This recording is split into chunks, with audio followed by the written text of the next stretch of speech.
السلام علیکم ورحمۃ اللہ. الحمد للہ رب العالمین والصلاۃ والسلام علی سید المرسلین وعلی آلہ وصحبہ اجمعین ومن تبعہم بإحسان الی یوم الدین. اعوذ باللہ من الشیطان الرجیم. بسم اللہ الرحمن الرحیم. ما کان محمد ابا احد من رجالکم ولکن رسول اللہ وخاتم النبیین. حاضرین گرامی، ایمان بالرسول جو ایمان کی بنیادوں میں سے چوتھی بنیاد ہے اور ہمارا درس اسی کے ضمنی عناوین پر جاری ہے، اس سے متعلق آخری بحث صاحب کتاب نے ذکر کی جس کا عنوان رکھا خصائص الرسول صلی اللہ علیہ وسلم. رسول صلی اللہ علیہ وسلم کی خصوصیات، یعنی وہ چیزیں جو آپ کو ایسی دی گئیں فضیلت کے احکام کی شکل میں یا کچھ امتیازات کی شکل میں جو دوسرے انبیاء کو نہیں دی گئی. اس میں دو بحثیں ہیں. ایک تو انبیاء کرام علیہم الصلاۃ والسلام کے مقابلے میں آپ کی خصوصیات، خوبیاں اور امتیازی شان، اور ایک دوسری بحث بہت ہی مختصر کی کہ امت محمدیہ خود امت کے مقابلے میں آپ کو کچھ خصوصیات عطا کی گئی. یہ مختصر سی بحث ہے لیکن اس کے بعض پہلو بڑی اہمیت کے حامل ہیں جس سے دین و شریعت کے کچھ اصول اور ضوابط متعین ہوتے ہیں اور اسے مانے اور سمجھے بغیر کوئی شخص صحیح مسلمان ہو نہیں سکتا بلکہ گمراہی کا امکان ہوتا ہے. نبی کریم صلی اللہ علیہ وسلم کو یوں تو بہت ساری خصوصیات اور امتیازی شان عطا کی گئی. ایک کتاب دکتور صادق بن محمد بن ابراہیم حفظہ اللہ کی، عرب عالم ہیں، ان کی کتاب ہے خصائص المصطفیٰ صلی اللہ علیہ وسلم بین الغلو والجفا. ایک اچھی خاصی موٹی کتاب ہے، میرا خیال ہے کم و بیش 300 صفحات کی یا 250 صفحات کی ہونا چاہیے. تو اس میں نبی کریم صلی اللہ علیہ وسلم کی خصوصیات کو تفصیل سے ذکر کیا گیا. یہاں ہمارے یہاں صاحب کتاب نے دو بحثیں کی ہے. پہلی بحث 2-2.5 صفحے میں اور دوسری 1 صفحے کے اندر تذکرہ کیا. ہم سرسری طور سے ان چند خوبیوں کا صرف تذکرہ کریں گے جو اس کتاب میں بیان کی گئی ہیں.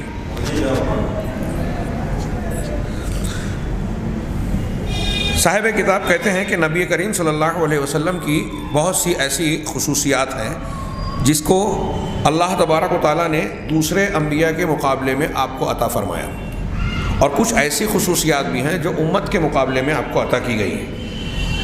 یہ دو بحثیں ہیں. پہلی بحث کے چند مثالیں دی کہ وہ خصوصیات جو اللہ کے نبی صلی اللہ علیہ وسلم کو دوسرے انبیاء کے مقابلے میں عطا فرمائی گئی ہیں. ان میں سے چند یہ ہیں. سب سے پہلی بات بیان کی کہ انہ خاتم النبیین، کہ جناب محمد رسول اللہ صلی اللہ علیہ وسلم خاتم النبیین ہیں. خاتم جو قرآن کی آیت میں استعمال ہوا ہے اس کا معنی مہر ہوتا ہے، سکہ. عام طور سے کوئی تحریر لکھی جاتی ہے بڑے لوگوں کی طرف سے، اپنے آج کل یہاں مفتیان گرامی یا قاضی لوگ جب عدالت میں فیصلہ کرتے ہیں تو ٹھپا لگاتے ہیں آخری میں مہر اور دستخط کرتے ہیں. یہ مہر ہے. بادشاہوں کے یہاں بھی یہ طریقہ تھا. تو کوئی تحریر جب مکمل ہو جاتی ہے اور اس کے بعد میں ٹھپا لگایا جاتا ہے تو اس کا مطلب یہ کہ یہاں تک کی تحریر معتبر ہے اور ٹھپا لگا دیا گیا، اب اس کے بعد کوئی تحریر نہیں، اس کے بعد کی کوئی چیز قابل قبول نہیں ہوگی یا اس خط کا حصہ، اس تحریر کا حصہ نہیں مانی جائے گی. نبی کریم صلی اللہ علیہ وسلم کو قرآن کی آیت میں خاتم النبیین کہا گیا، حدیث میں بھی ہے. آپ نبیوں کو ختم کرنے والے یعنی مہر کے طور پر استعمال ہوئے. آپ نبیوں کے لیے مہر ہیں، اور آپ کے بعد گویا اب کوئی بھی نبوت کا دعویٰ کرتا ہے تو وہ جھوٹا ہوگا. خاتم تے کے کسرہ جس کو ہم لوگ زیر کہتے ہیں، تے کے زیر کے ساتھ بھی پڑھا گیا. خاتم، ختم یختم، ختم کرنا اردو میں جو ہم بولتے ہیں، یعنی نبیوں کو ختم کرنے والے، دونوں پڑھا گیا.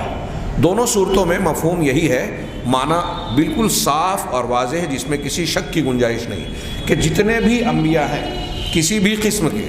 اب بعض لوگ جیسے مرزا غلام احمد قادیانی نے نبوت کا دعویٰ کیا تو انہوں نے نئی اصطلاح گڑھی اس شخص نے کہ میں ذلی اور بروزی نبی ہوں. نبی کریم صلی اللہ علیہ وسلم کی نبوت کا سایہ اور آپ کی نبوت کو ظاہر کرنے والا، ہاں ایک نئی اصطلاح ہے. ہاں النبیین، اللہ تبارک و تعالیٰ نے کہا عربی قاعدے کے اعتبار سے نبوت کی جتنی قسمیں ہیں سب کو ختم کر دینے والے. چنانچہ آپ کو خاتم النبیین کہا گیا. یہ آپ کی نبوت کا ذکر بھی ہے کہ آپ کے بعد کوئی نبی نہیں ہوگا، اور اس کے ساتھ ساتھ یہ آپ کے درجے اور مقام کا بھی اظہار ہے. بعض اہل علم نے انبیاء اور رسولوں کے جو درجات بیان کیے، تلک الرسل فضلنا بعضهم، ہم اس سے پہلے تذکرہ کر چکے ہیں، تو اس میں انبیاء کرام تمام لوگوں کے مقابلے میں افضل، ان میں بھی درجات ہیں۔ انبیاء کے مقابلے میں رسولوں کا درجہ زیادہ اونچا ہے۔ رسولوں میں اولو العزم رسول جو ہے، رسول ہیں، پیغمبر ہیں، ان کا درجہ دوسرے رسولوں کے مقابلے میں ہے جو 5 ہیں۔ مختلف اقوال میں جو راجح مانا جاتا ہے یا مشہور قول ہے، اس کے مطابق حضرت نوح علیہ السلام، حضرت ابراہیم علیہ السلام، حضرت موسیٰ، حضرت عیسیٰ اور جناب محمد رسول اللہ صلی اللہ علیہ وسلم علیہ السلام، یہ سارے کے سارے اولو العزم رسول ہیں۔ ان اولو العزم میں 2 خلیل جو حضرت ابراہیم اور محمد رسول اللہ صلی اللہ علیہ وسلم ہے، ان کا درجہ زیادہ اونچا ہے۔ تیسرے نمبر پر حضرت موسیٰ کلیم اللہ، اور 2 خلیل میں اونچا درجہ کس کا ہے؟ خاتم النبیین کا۔ گویا خاتم النبیین آپ کے درجے اور مقام کو بھی ظاہر کرتا ہے کہ تمام انبیاء اور رسول میں آپ کا درجہ سب سے اونچا ہے۔ معراج میں آپ کو جو ہے تمام انبیاء کی امامت سے نوازا گیا، امامت کروائی گئی۔ معراج کے واقعے کے، اسراء و معراج کے واقعے میں آپ پڑھ چکے ہیں، سن چکے ہیں، تو اس سے بھی آپ کی فضیلت ظاہر ہوتی ہے۔ اللہ تعالیٰ نے قرآن میں فرمایا، یہ جو ہماری بحث ہے خاتم النبیین والی، ما کان محمد ابا احد من رجالکم، محمد تم میں سے کسی، تمہارے مردوں میں سے کسی کے باپ نہیں ہے، ولکن رسول اللہ، لیکن وہ اللہ کے رسول ہیں، اللہ کے رسول ہیں، وخاتم النبیین، اور تمام نبیوں کو ختم کر دینے والے ہیں۔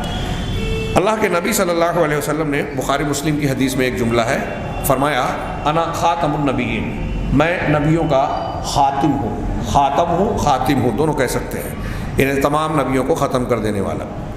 اسی طریقے سے آپ کی حدیث ہے، آپ کا ارشاد ہے وَإِنَّهُ لَا نَبِيَّ بَعْدِي، یہ عربی میں لا نبیہ، لا نفی جنس ہے، اس کے بعد جو لفظ آتا ہے اس کی جنس کی وجہ سے ہم کہتے ہیں لا الہ، کوئی معبود نہیں، جن سے معبود نہیں ہے الا اللہ، سوائے اللہ کے۔ ایسے ہی نبی جن سے نبی کوئی موجود نہیں ہے میرے بعد نبوت کی کوئی جنس نہیں ہوگی، یعنی کوئی نبی بنے اور کوئی اونچے درجے کا، نیچے درجے کا، یا کوئی اور قسم کی نبوت کا یا وحی کا دعویٰ کرے، جیسے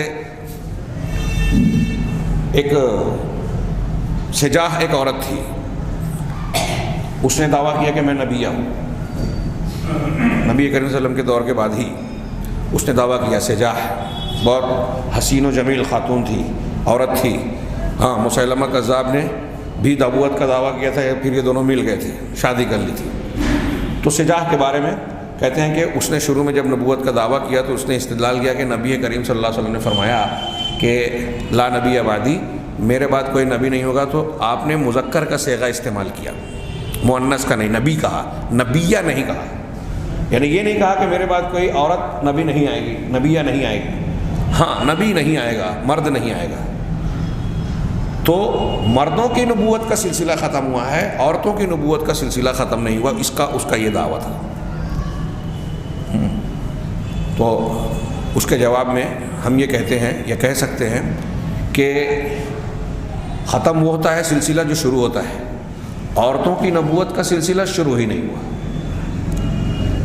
اللہ کے پیغمبر نبی کریم صلی اللہ علیہ وسلم تھے، مردوں کا سلسلہ تھا، ہاں یہ جاری ہوا، اور آپ کہہ رہی ہیں کہ عورتوں کا ختم نہیں ہوا، تو عورتوں کا دراصل شروع ہی نہیں ہوا۔ اور کار نبوت کا جو بوجھ ہے، نبی کی ذمہ داری اور جو اس کے کام ہوتے ہیں، اس کے اعتبار سے غور کریں تو کوئی عورت یا خاتون نبوت کے کام کو انجام دینے کی متحمل نہیں ہو سکتی۔ فرعون سے، نمرود سے، ابو جہل سے، اور ان لوگوں کے ایسے قسم کے شرارتیوں کو دعوت دینا اور ان کی مخالفتوں کو جھیلنا، اس کے سامنے ثابت قدم رہنا، یہ خواتین کے بس کی بات نہیں ہو سکتی۔ یہ کوئی ان کی بے عزتی نہیں ہے، بلکہ ان کی تخلیقی کمزوری کے تعلق کی بنیاد پر یہ بات کہی جا رہی ہے۔ تو عورتوں کی نبوت کا سلسلہ شروع ہی نہیں ہوا۔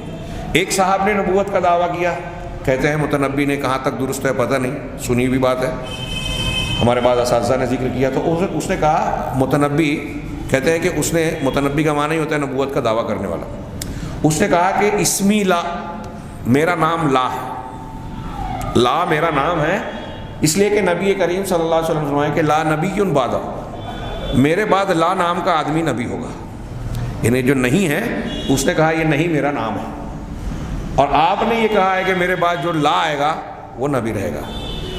تو اس طرح کے جو تعویلات کر کے لوگوں نے جھوٹی نبوت کا دعویٰ کیا، اس کا بھی شریعت نے دروازہ بند کیا۔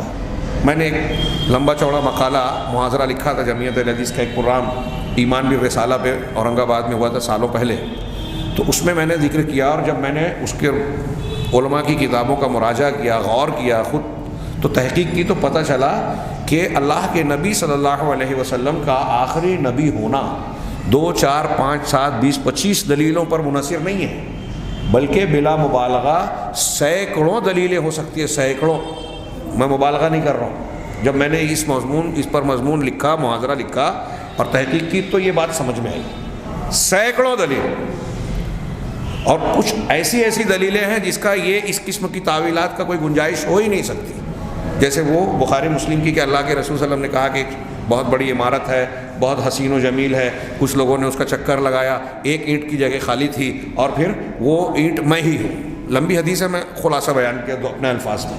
ایک اینٹ، اب پوری عمارت نبوت کی عمارت ہے، سارے انبیاء الگ الگ کیا کہتے ہیں اینٹیں ہیں، ایک اینٹ کی جگہ ہے نبی کریم صلی اللہ علیہ وسلم کی اینٹ جب لگا دی گئی اس نبوت کی عمارت میں، تو اب اس میں کوئی ایک بھی چھوٹی سے چھوٹی بھی خالی جگہ باقی نہیں رہی، یہ عمارت مکمل ہو گئی۔ یہ ایک مثال دیا آپ نے۔ اللہ کے رسول صلی اللہ علیہ وسلم نے کہا کہ اس امت میں ہر صدی کے اخیر میں یا ابتدا میں سرے پر، ہر صدی کے سرے پر مجدد آئیں گے جو اس دین کی تجدید کریں گے، دین وہی رہے گا، اس کو صاف ستھرا بنائیں گے۔ اگر نبوت کا سلسلہ ہوتا تو مجددین کے سلسلے کی ضرورت نہیں ہوتی۔ یہ میں نے 2 4 دلیلیں بیان کی۔ اللہ کے نبی صلی اللہ علیہ وسلم صحیح مسلم کی حدیث میں ہے کہ لی خمسۃ اسماء، میرے 5 نام ہیں، انا احمد، انا محمد و انا احمد، اسی میں میرے 5 نام ہیں، میں احمد ہوں، میں محمد ہوں، یعنی احمد اور محمد آپ کا نام ہے، اور پھر آپ کا نام بتایا کہ انا العاقب الذی لا نبی بعدہ، میں عاقب ہوں، سب سے پیچھے آنے والا۔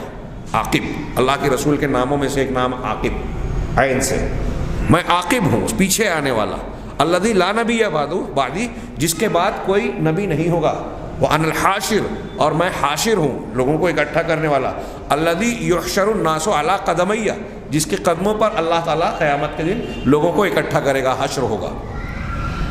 تو آپ کے یہ 5 نام، میں نے 2 4 مثالیں صرف دلیلوں کے طور پر بیان کی، یہاں انہوں نے صرف یہ 3 خاتم النبیین لا نبی بعدی والی دلیل پر اکتفا کیا، اور آگے بیان کیا کہ امت اسلام کے درمیان یہ بات متفق علیہ ہے، یہ متفق علیہ ہے کہ نبی کریم صلی اللہ علیہ وسلم کے بعد کوئی بھی نبی نہیں آئے گا، پس جو آپ کے بعد نبوت کا دعویٰ کرے وہ کذاب ہے، اور اسلام میں اس کا کوئی بھی حصہ نہیں ہوگا۔ وَهَذَا مِن بَدْهِيَّاتِ دین الاسلام، یہ اسلام دین اسلام کی بدہیات میں سے ہے، یعنی بغیر غور و فکر کیے، بدیہی امر جو بولتے ہیں نا کہ ابھی جیسے دن نکلا ہے، اس میں دلیل دینے کی، ثبوت پیش کرنے کی کوئی ضرورت نہیں، جس میں بغیر غور و فکر کے فوراً کوئی بات سمجھ میں آ جائے، 2 اور 2 کتنا ہوتا ہے، ہر شخص فوراً جواب دے دے گا، یہ بدیہی چیز ہے۔ تو دین اسلام کی جو تعلیمات حاصل کرے گا، پڑھے گا، اس کو بدیہی طور پر بغیر غور و فکر کیے بالکل واضح طور پہ یہ معلوم ہوگا کہ نبی کریم صلی اللہ علیہ وسلم دنیا میں اللہ کے آخری پیغمبر اور نبی ہیں۔ یہ دین اسلام کی بدیہیات میں سے ہے۔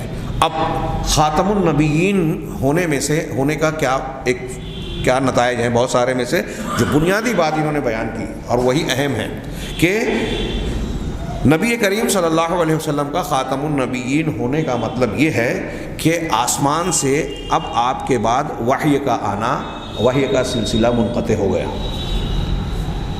وحی جو شریعت سازی کرتی ہے، احکامات بیان کرتے ہیں، اللہ کے نبی صلی اللہ علیہ وسلم کے دنیا سے رخصت ہونے سے پہلے دین مکمل کر دیا گیا۔ الیوم اکملت لکم دینکم واتممت علیکم نعمتی ورضیت لکم الاسلام دینا، کہ آج کے دن میں نے اپنی نعمت کو پورا کر دیا، تمہارے لیے تمہاری الیوم اکملت لکم، تمہارے دین کو مکمل کر دیا اور اپنی نعمت کو تمام کر دیا، یہ دین مکمل ہو گیا۔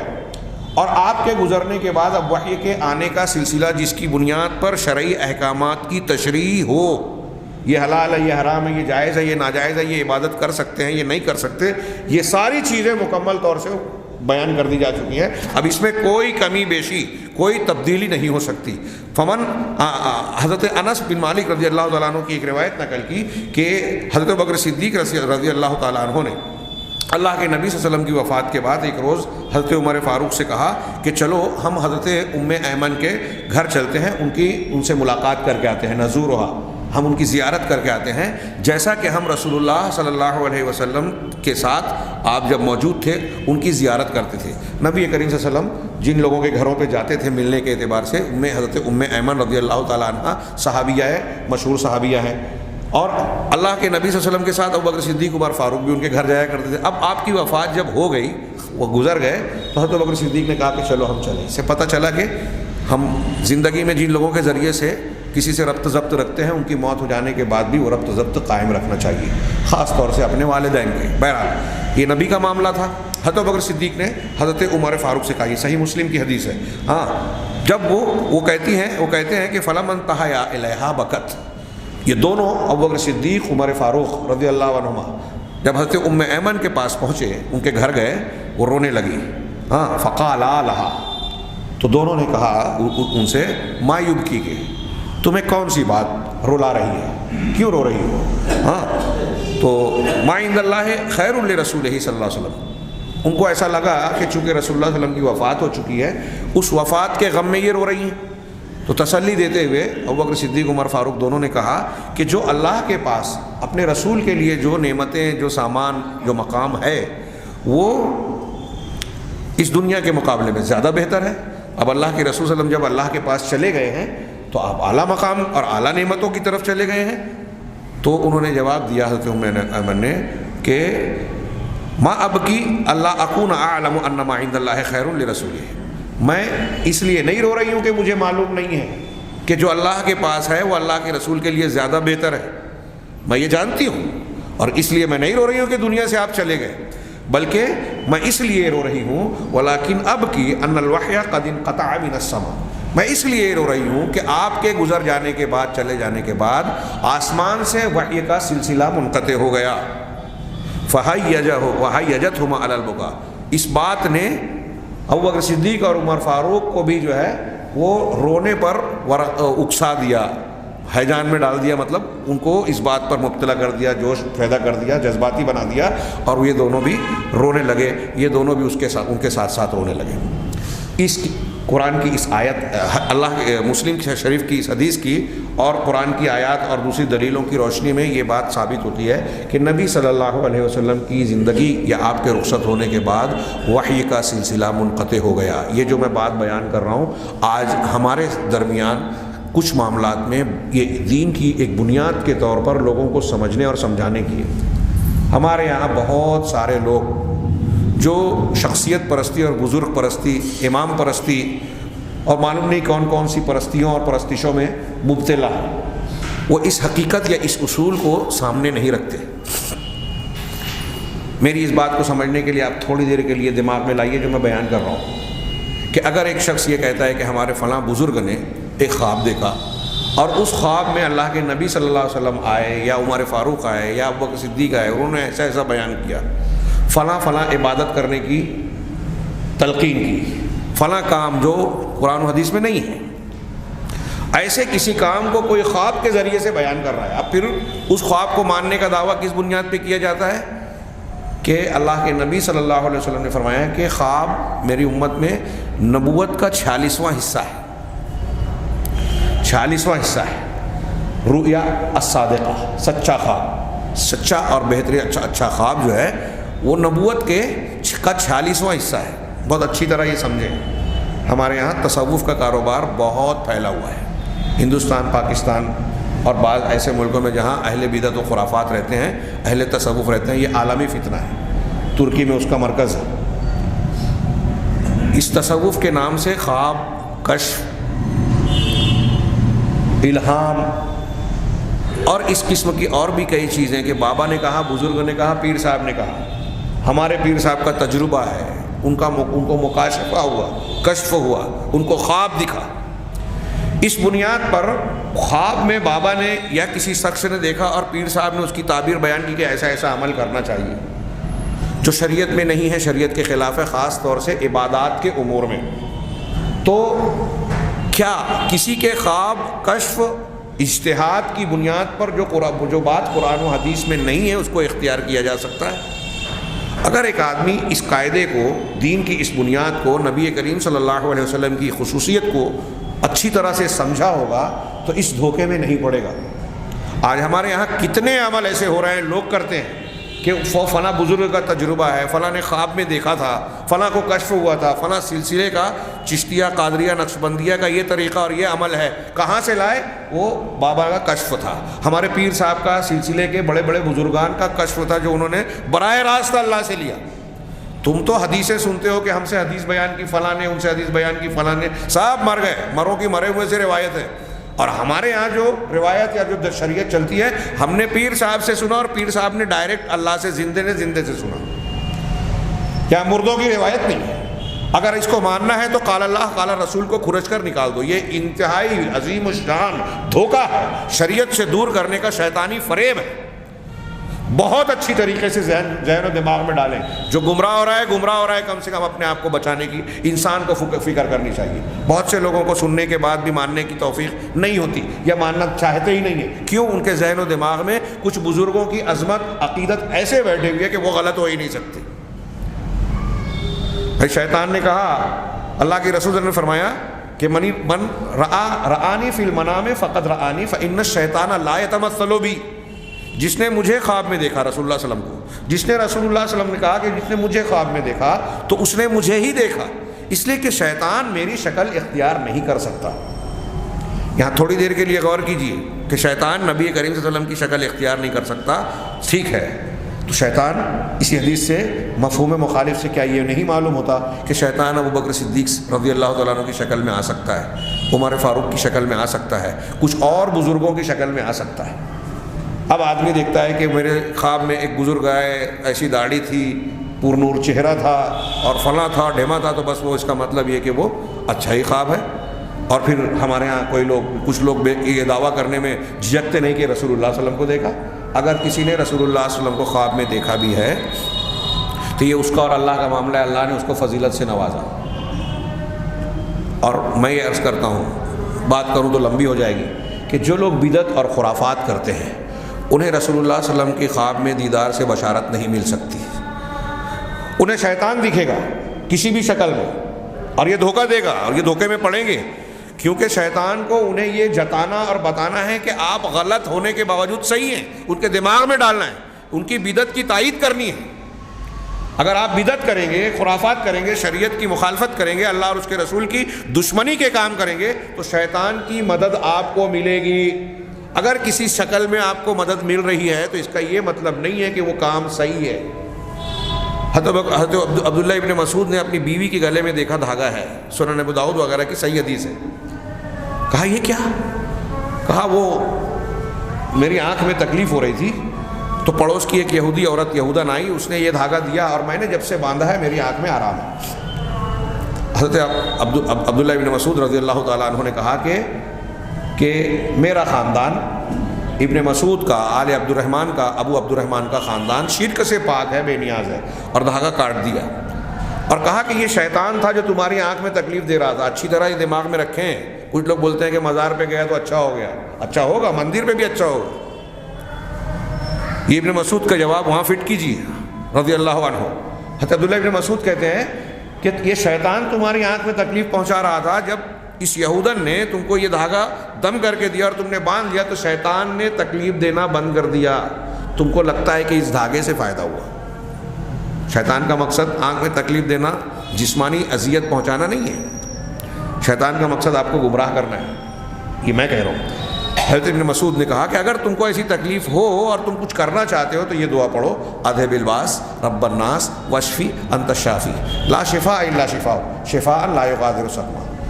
اذھب الباس تکلیف کو دور کر دے، رب الناس ہے لوگوں کے مالک، پروردگار، ہاں، اذھب الباس رب الناس واشفی، اور شفا دے، انک انت الشافی، تو ہی شفا دینے والا ہے، لا شفاء الا شفاء، تیرے سوا کسی کی کوئی شفا ہے نہیں، کوئی دے ہی نہیں سکتا شفا۔ شفاء لا یغادر سقما یا سقما دونوں پڑھ سکتے ہیں، کہ ایسی شفا دے جو بیماری کو کچھ بھی نہ چھوڑے۔ یہ دعا بتائی کہ اللہ کے نبی صلی اللہ علیہ وسلم نے بتائی ہے، تم کو پڑھنا ہے تو یہ پڑھو، یہ پھونک جھاڑ دھاگا تعویذ گنڈائی نہ کرو۔ کتنے آج مسلمان ہیں اگر آپ ان کو یہ حدیث سنائیں یا اللہ کے رسول کی حدیث بتائیں کہ یہ اللہ کے رسول نے منع کیا ہے تو ماننے کو تیار نہیں، کیونکہ بابا نے دکان لگائی ہے، تعویذ بیچ رہے ہیں، دھاگا بیچ رہے ہیں، فلاں جگہ سے ہمارے والدین نے لایا، فلاں جگہ سے فلاں بابا نے دیا۔ اب اللہ کے رسول صلی اللہ علیہ وسلم دین سمجھانے والے اور بتانے والے تھے، یا آپ کے بابا اور پیر صاحب یہ مذہب کے دکاندار اور ٹھیکیدار بن کے بیٹھنے والے لوگ سمجھنے کو تیار نہیں ہیں، وہ سمجھنا ہی نہیں چاہتے، اور ان کو یہ نہیں پتا کہ یہ نہ سمجھ کر وہ اپنے آپ کو ہلاکت کے راستے پہ ڈال رہے ہیں، وہ بہت بڑا گناہ کر رہے ہیں، اللہ کے جناب میں مجرم ہیں، ماننے کو تیار نہیں، سمجھتے ہیں کہ یہ میرا معاملہ ہے، ٹھیک ہے۔ تو اگر آپ اللہ کی نافرمانی پر اور اللہ کے رسول کی بات نہ ماننے پر اصرار کریں گے تو اس کا بھگتان آپ کو بھگتنا ہوگا، لیکن ہمارا کام ہے کہ ہم بتائیں، جو سچی بات ہے پہنچائیں، یہ ہماری ذمہ داری ہے۔ بہرحال میں یہ عرض کرنا چاہتا ہوں کہ اللہ کے نبی صلی اللہ علیہ وسلم خاتم النبیین ہیں، اس کا مطلب یہ کہ وحی کا سلسلہ منقطع ہو گیا۔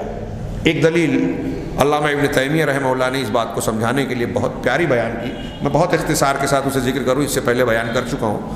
وہ کہتے ہیں کہ حضرت عمر فاروق رضی اللہ تعالیٰ عنہ کو اللہ تبارک و اللہ کے رسول صلی اللہ علیہ وسلم کی زبان سے اس امت میں الہام والا کہا گیا۔ ہر امت میں کچھ صاحب الہام ہوتے ہیں، میری امت میں عمر انہی میں سے ہیں۔ یہ کسی ایرے غیر نتھو خیرے یا عام آدمی نے نہیں، جناب محمد رسول اللہ صلی اللہ علیہ وسلم سید المرسلین نے فرمایا، جن کی بات غلط نہیں ہو سکتی۔ اور پھر ایسی مثالیں ہیں کہ عمر فاروق رضی اللہ تعالیٰ عنہ نے کچھ رائے دی، اللہ تعالیٰ نے ان کی رائے کی تائید میں قرآن اتارا۔ بعض علماء نے 12 مثالیں ایسی گنائی ہیں، 12، کچھ نے تھوڑی کم۔ اللہ کے انہوں نے کہا کہ مقام ابراہیم پر مصلی بنا کے طواف کے بعد نماز پڑھ جائے، قرآن کی آیت ہے وَاتَّخِذُوا مِن مقام ابراہیم مصلی۔ ازواج مطہرات کو پردے کا حکم اور خواتین اسلام کو دیا، اس کی تائید میں قرآن کی آیت تھی۔ بدر کے موقع پر جو ہے ابوبکر صدیق عمر فاروق، اللہ کے رسول کا جو فیصلہ ہوا اس کے مقابلے میں قرآن کی آیت آئی تو حضرت عمر فاروق کے فیصلے کی تائید ہوئی۔ ایسے کچھ کل 12 جگہوں پر یہ عمر فاروق کا مقام۔ لیکن جب اللہ کے رسول صلی اللہ علیہ وسلم کی وفات ہوئی، مرتدین اور مانعین زکوٰۃ سے کا معاملہ سامنے آیا، فتنہ سامنے آیا، ابوبکر صدیق نے ان سے قتال کا فیصلہ کیا، عمر فاروق نے ان سے ٹوکا اور کہا، بخاری مسلم میں یہ حدیثیں الگ الگ الفاظ سے مروی ہیں کہ ابوبکر صدیق کیا آپ ان سے قتال اور جنگ کریں گے جبکہ یہ لا الہ الا اللہ کہتے ہیں، لا الہ الا اللہ محمد رسول اللہ کی گواہی دیتے ہیں؟ ہاں، جبکہ اللہ کے رسول صلی اللہ علیہ وسلم کا ارشاد ہے، آپ نے فرمایا کہ جس شخص نے لا الہ الا اللہ محمد رسول اللہ کی گواہی دی، زکوٰۃ نماز قائم کی، زکوٰۃ دی، تو اس نے اپنی جان اور مال کو مجھ سے محفوظ کر لیا سوائے اس کے حق کے، زکوٰۃ اور نماز کے حق کے۔ تو اللہ حضرت ابوبکر صدیق نے کہا کہ عمر فاروق، اللہ کی قسم، یہ جب تک اللہ کے نبی صلی اللہ علیہ وسلم کے زمانے میں بکری کا بچہ یا اونٹ کی رسی جو زکوٰۃ میں دیتے تھے اگر نہیں دیں گے تو میں ان سے قتال کروں گا۔ جو شخص زکوٰۃ میں اور نماز میں فرق کرے گا میں اس سے قتال کروں گا۔ وہ اس حدیث سے ابوبکر صدیق نے استنباط کیا کہ زکوٰۃ امام کو نہ دینا، زکوٰۃ اور نماز میں فرق کرنا ہے۔ حضرت عمر فاروق خود کہتے ہیں اس کے بعد، صحیح مسلم کی کتاب الایمان میں ابتدا میں یہ حدیث ملے گی آپ کو، حضرت عمر فاروق کہتے ہیں کہ ابوبکر صدیق برابر اپنے اس موقف پر قائم رہے، حتیٰ شرح اللہ صدری، یہاں تک کہ اللہ نے میرا، حضرت عمر فاروق کہہ رہے ہیں، میرا سینہ کھول دیا، وعرفت انہ علی الحق، اور میں نے یہ بات جان لی کہ ابوبکر صدیق حق پر ہیں، صحیح ہیں، ان کے موافق ہو گئے عمر فاروق۔ علامہ ابن تیمیہ نے اس حدیث کو نقل کر کے حضرت عمر کا مقام بتانے کے بعد یہ دلیل دی، بحث کی، بڑی پیاری چیز بیان کی کہ غور کیجئے کہ حضرت عمر فاروق صاحب الہام ہیں نبی کی زبان سے، جن کی زبان پر اللہ نے حق کو جاری کیا، جن کے دل میں الہام کرتا تھا۔ لیکن ابوبکر صدیق اور سے جب اس معاملے میں ان کا اختلاف ہوا تو ابوبکر صدیق نے جو بات کہی وہ صحیح تھی، عمر فاروق نے جو بات سوچی وہ صحیح نہیں تھی، اور یہ بات خود حضرت عمر فاروق نے قبول کی۔ کیوں؟ اس لیے کہ ابوبکر صدیق کی بات حدیث رسول صلی اللہ علیہ وسلم کے مطابق تھی، اور یہ بات عمر فاروق نے جان لی۔ اس سے ثابت یہ ہوا کہ اگر حدیث کے مطابق کوئی بات کہہ رہا ہے تو کوئی صاحب الہام عمر فاروق بھی ہو، اس کی بات کے مقابلے میں حدیث کو قبول کیا جائے گا۔ اب جب حدیث کی بات کے مقابلے میں عمر فاروق کی بات بھی نہیں مانی گئی، خود عمر فاروق نے بھی نہیں مانی، تو اب بات کے کسی پیر صاحب، کسی امام صاحب، کسی فلاں بزرگ، ہوا میں اڑنے والے، پانی پہ چلنے والے، یا کسی بھی درجے پہ پہنچنے والے انسان کے کا خواب ہو، اجتہاد ہو، کشف ہو، کرامت ہو، کوئی تجربہ ہو، اس کی شریعت قرآن و حدیث کے سامنے کیا حیثیت ہو؟ کوئی چیز نہیں چل سکتی جب قرآن و حدیث سے کوئی بات ثابت ہو۔ اور وحی کے منقطع ہونے کا مطلب یہ ہے کہ دین مکمل ہے۔ وحی کے آپ کے خاتم النبیین ہونے کا مطلب یہ ہے کہ اب کوئی شخص ایسا پیدا نہیں ہو سکتا قیامت تک جو دین میں کوئی تبدیلی کر دے۔ حضرت عیسیٰ علیہ السلام بھی جب پیدا ہوں گے، آئیں گے، نزول فرمائیں گے، آسمان سے اتریں گے، تو ان کو بھی شریعت محمدی کے مطابق عمل اور فیصلہ کرنا پڑے گا، کریں گے۔ وہ اسی شریعت کے مطلب حنفی، شافعی، مالکی، حنبلی اور فلاں یا چشتی، قادری، نقشبندی، فلاں بزرگ، فلاں بابا، ان کی باتیں نہیں چلے گی۔ حضرت عیسیٰ علیہ السلام جو صاحب نبوت اور رسالت اور صاحب کتاب ہے، صاحب انجیل ہے۔ اب قادیانی بحث کرتے ہیں کہ کیا نبوت چھین لیا؟ نہیں، ان کا نبوت کا مقام اپنی جگہ قائم ہے، لیکن ان کی نبوت اور نبی ہونا نبی کریم صلی اللہ علیہ وسلم کے پیریڈ سے پہلے کا پیریڈ تھا، وہ پیریڈ چلا گیا۔ حضرت موسیٰ اپنے زمانے کے پیغمبر ہیں، میں آج آ بھی جائیں تو نبی کریم صلی اللہ علیہ وسلم کی شریعت پر عمل کرنا ہوگا۔ اس کا یہ مطلب نہیں ہے کہ ان کی نبوت ختم ہو گئی، ان کی نبوت کا درجہ قائم ہے اور وہ ان کا پیریڈ تھا، اور اس امت میں آ جانے کے باوجود وہ نبی ہیں، لیکن چونکہ یہ زمانہ پچھلی شریعتوں کو منسوخ کر کے محمد رسول اللہ صلی اللہ علیہ وسلم اور قرآن کی شریعت کا زمانہ ہے، لہذا کوئی بھی آ جائے اسے اس کی پیروی کرنا ہوگی۔ یہ بالکل شریعت کا صاف ستھرا مسئلہ ہے، دین کی بنیاد ہے، جسے آج بہت سارے لوگ سمجھنے کو تیار نہیں۔ اس ایک بنیاد کو میں کہتا ہوں کہ اگر سمجھ لیں تو ہمارے یہاں کتنے مسلکی جھگڑے ختم ہو جائیں۔ دین کی بنیاد وحی الہی پر ہے، اور اللہ کے نبی صلی اللہ علیہ وسلم جب خاتم النبیین ہے تو اب آپ کے بعد وحی کا سلسلہ منقطع ہو گیا۔ اب پیر صاحب کی، امام صاحب کی اور فلاں کی کوئی بات اگر قرآن حدیث کے مطابق ہے تو سر آنکھوں پر۔ امام حنیفہ رحمہ اللہ نے بھی یہی کہا کہ ہمیں سے کسی بات، کسی کے آدمی، صحابی، تابعین کی باتیں اللہ کے رسول کی حدیث کے موافق ہے تو سر آنکھوں پر، اور اگر اللہ کے رسول کی بات کے خلاف ہے تو پھر ہم اسے قبول نہیں کر سکتے۔ ان کا احترام، ان کی عزت ضرور کریں گے، لیکن ان کی بات حدیث کے مقابلے میں نہیں مانی جا سکتی۔ بہرحال یہ پہلی خصوصیت تھی، اور اس پر میں نے تھوڑی سی ضرورت سمجھ کر تفصیلی گفتگو کی۔ انہوں نے یہ حدیث بیان کی اور آخر میں دو جملہ کر کے اس خصوصیت کی بحث ختم کر دی کہ جو شخص یہ اعتقاد رکھے گا، یہ عقیدہ رکھے گا کہ اللہ تبارک و تعالیٰ محمد صلی اللہ علیہ وسلم کی وفات کے بعد بھی دنیا کے کسی انسان کی طرف وحی کرتا ہے، وہ چاہے جو انسان، اگر کسی کا یہ عقیدہ ہو کہ محمد صلی اللہ علیہ وسلم، یہ ان کے جملے کا ترجمہ کر رہا ہوں، محمد صلی اللہ علیہ وسلم کے بعد کسی انسان کی طرف، کسی آدمی کی طرف اللہ وحی کرتا ہے، کائن من کان، وہ چاہے جو ہو، فقط کذب الکتاب والسنت والاجماع، تو اس نے قرآن کو جھٹلایا، سنت اور حدیثوں کو جھٹلایا، اور تمام امت کا متفقہ فیصلہ یعنی اجماعی فیصلہ، اجماع کو جھٹلایا، وہ کافر ہوگا۔ بعض علماء نے یہاں تک کہا، بعض علماء نے، کچھ لوگ کہتے ہیں امام حنیفہ کا قول ہے اور کچھ لوگ دوسرا، کہ اگر کسی نے نبوت کا دعویٰ کیا، اب محمد صلی اللہ علیہ وسلم کے بعد کسی نے دعویٰ نبوت کیا اور کوئی مسلمان اس سے اس کی نبوت کو سمجھنے کی نیت سے اس سے پوچھے کہ اچھا تیری نبی ہونے کی دلیل کیا ہے، معجزہ کیا ہے، نشانی کیا ہے، بتا، سمجھنے کی نیت سے اگر اس سے یہ پوچھتا ہے تو وہ کافر ہو جائے گا، پوچھنا کافر ہو جائے کر دے گا اس کو۔ کیوں؟ اس لیے کہ اگر آپ کسی اور کو نبی ماننے کے سلسلے میں سوچ رہے ہیں، اس کا مطلب یہ کہ آپ کے محمد صلی اللہ علیہ وسلم کے آخری نبی ماننے میں کمی ہے، شک ہے۔ اس شک کی گنجائش ہی نہیں ہے، ان سے نبوت کی دلیل بھی نہیں مانگی جائے گی جو دعویٰ کرے آپ کے بعد۔ یہ بالکل صاف مسئلہ ہے۔ ہاں، کوئی اگر اس لیے پوچھتا ہے کہ رد کرے، جیسے ہم قادیانی سے پوچھیں، مرزا غلام احمد قادیانی کو تم کہتے ہو مسیح موعود یا نبی، کیا دلیل ہے؟ ہمارا مقصد دلیل پر غور کرنا نہیں ہے، بلکہ ہمارا مقصد اس کا رد کرنا ہے۔ تو رد کرنے کے لیے اگر پوچھ رہے تو یہ بات نہیں ہوگی۔ یہ اللہ کے نبی صلی اللہ علیہ وسلم کی دوسرے نبیوں کے مقابلے میں پہلی اور بنیادی خصوصیت ہے کہ آپ کو اللہ تعالیٰ نے خاتم النبیین بنایا، تمام نبیوں کا ختم کر دینے والا۔ دوسرا آپ کا امتیاز، آپ کا اعزاز جو دوسرے کسی نبی کو نہیں ملے گا، وہ ہے مقام محمود۔ ہاں، اور یہ مقام محمود کیا ہے؟ قیامت کے دن شفاعت عظمیٰ۔ شفاعت بعض علماء نے 7 اور بعض نے 8 قسم کی شفاعت گنوائی ہے، عقیدے کی کتابوں میں آپ کو ملے گا، جو ثابت ہے کہ یہ شفاعت ہوگی۔ ہاں، جس میں سے کچھ 3 یا 4 ایسی ہیں جس میں نبی کریم صلی اللہ علیہ وسلم خاص ہے، کچھ ایسی ہیں جس میں نبی کریم صلی اللہ علیہ وسلم کے علاوہ فرشتوں کو، انبیاء کو، دوسرے انبیاء کو اور امت محمدیہ کے نیک لوگوں کو بھی اجازت دی جائے گی کہ اپنے رشتہ داروں یا قریب کے ایمان والوں کے لیے، ایمان کی شرط ہے، توحید کی شرط ہے، کے لیے سفارش کریں۔ تو 8 سفارشات ہیں جنت میں اہل جنت کے درجات کی بلندی کے لیے، اصحاب اعراف جو جنت اور جہنم کے بیچ ہوں گے ان کو معاف کر کے ان کو جنت میں ڈالنے کے لیے، پھر جو ایمان والے گنہگار جہنم میں چلے جائیں گے ان کو جہنم سے نکالنے کے لیے، یہ الگ الگ قسم ہے شفاعت کی۔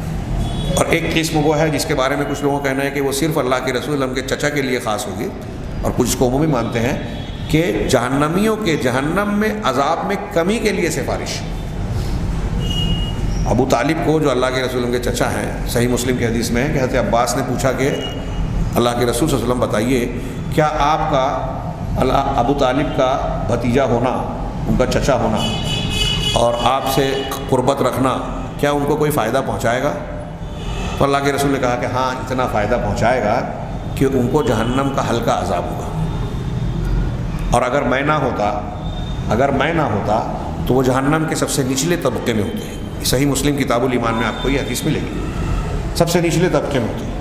انہوں نے نبی کریم صلی اللہ علیہ وسلم کا مختلف مقامات پر ساتھ دیا، شیب ابی طالب میں ساتھ رہے، کفار کے مقابلے میں دنیاوی اعتبار سے ڈھال بننے کی کوشش کرتے تھے، رکاوٹ بننے کی کوشش کرتے تھے اذیت و تکلیف دینے میں، تو بہرحال یہ سب ان کے عمل بھی تھے، تو اس اعتبار سے کفر کے بھی درجات ہیں، تو ان کا کفر ہلکے درجے میں۔ تو یہ جو شفاعت عظمیٰ سب سے بڑی اور پہلی شفاعت ہوگی، یہ کوئی نبی، کوئی انسان دوسرا نہیں کر پائے گا، کسی کو اجازت نہیں ملے گی۔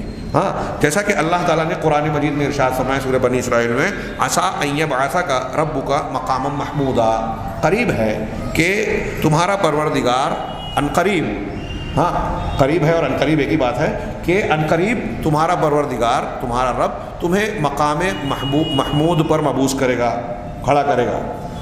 مقام محمود مانے جس کی، وہ مقام ٹھہرنے کی جگہ، محمود جس کی تعریف کی گئی ہو۔ یہ وہ کون سا مقام ہوگا؟ حدیث شفاعت، طویل حدیث، لمبی حدیث بخاری مسلم میں موجود ہے۔ اس کا انہوں نے مختصر خلاصہ بیان کیا کہ جیسا حدیث شفاعت میں ہے جو متفق علیہ ہے اور بہت طویل ہے، ہاں اس میں ہے کہ اللہ تبارک و تعالیٰ اولین و آخرین کو، دنیا میں حضرت آدم سے لے کر قیامت تک جتنے بھی انسان آئے مرے، سب کو قیامت کے دن ایک میدان میں اکٹھا کرے گا۔